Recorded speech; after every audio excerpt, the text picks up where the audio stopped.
The last scout here, and I wanted to bring this one to you myself. And whether or not you agree with Roger Stone on particular issues doesn't matter, but I think we can all find a common ground on this one, being right or left.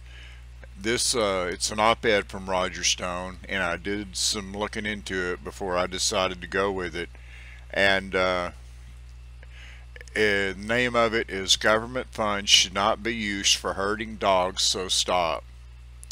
The Trump administration has made serving our nation's veterans and reforming the broken Department of Veterans Affairs a priority and has given the VA the tools it needs to do so. So why the hell is the VA still torturing puppies in useless lab experiments? Since taking office, President Trump has signed a remarkable 10 major pieces of VA reform legislation into law to strengthen the veterans' health care system, improve benefits, and provide exceptional support for those brave men and women who have been neglected for too long. Yet, despite the president's campaign promises and his leadership in the Oval Office, the VA has yet to resolve one of its most high-profile and easily fixable controversies: its wanton abuse of man's best friend. So, basically, here's the wrap-up of it, and I'll leave some links down at the bottom. The this past summer, and this comes from a press release from Dave Brat from the United States Congress, that they passed the Brat Amendment, which was co-sponsored by Dina Titus, Ted Poe, Roka Hannon, Brian Mast, and Ted Lieu.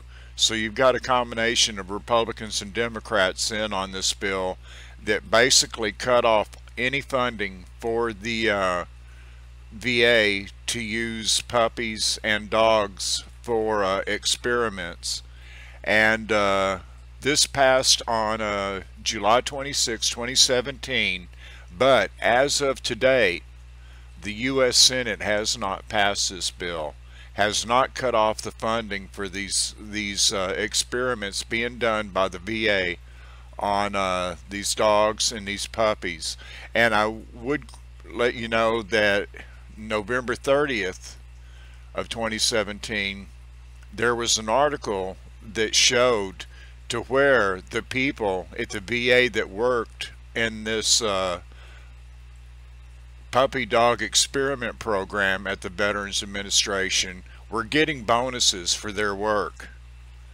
And from what I understand from reading it, I'll put some links up, you can Google it as well, about a VA dog experimentation program. It is very painful. It is very abusive for the dogs. It's not humane at all. No humane treatment. Now, President Trump has told the VA that he wants this to stop, but as of right now, the program's still going on. Shulkin, the VA secretary, is not following the directive of the president. I mean, I want you to think about this. Dogs play. Can you imagine the effects, the impact it just has on any human being? But can you imagine the impact that this is having on veterans once this story gets out, once this breaks out? Because in the military, dogs are a big part of operations. And after you're out of the military, depending on what you might be dealing with, you have a service dog assigned to you that you love, that loves you, that's devoted to you, you're devoted to it. But to have the very same people that say, oh, okay, you can have a service dog, that's mine, you can have a service dog, but in the meantime, we're going to experiment on these other dogs, it's just totally unacceptable. Totally unacceptable. So like I say, I will leave some links at the bottom of the video for you to go check out these articles, and you can Google it too. Just look up Veterans Administration Dog Experiment Program. I hope you'll act on this. I hope you'll contact your senator. I hope, you know, the Humane Society's involved with it. I mean, there are a lot of very disciplines involved in this, but yet the Senate has still not passed Brat's amendment to end funding for the dog experiment program within the Veterans Administration. Take care. God bless. This is the Last Scout, and I'm out.